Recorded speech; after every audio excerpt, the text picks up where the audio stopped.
you got to get to a quarter or so anyways, but we're just going to get this easy rolling pace where it's just chugging along, and then I'm going to tell you more or less, right? He'll stay steady. That's easy for him. It's going to change as we go throughout this, so I'm just going to tell you more or less. If you get lost, okay, I'll stop, we'll restart. Not a big deal.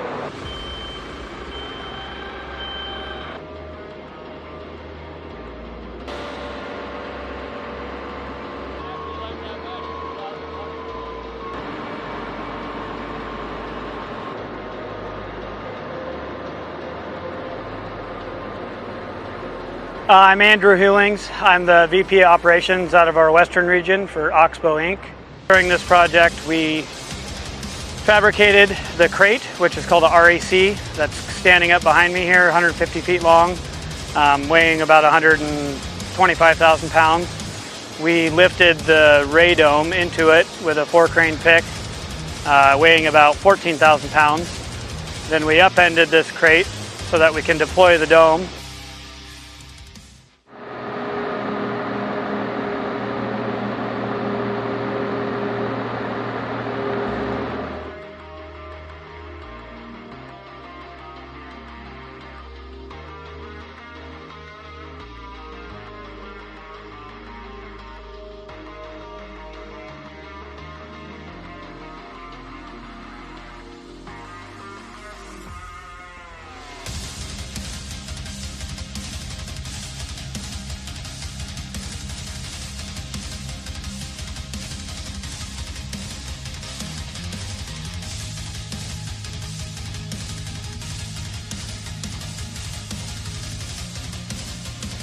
Swung the dome out, put it over its foundation so that the team could inflate it.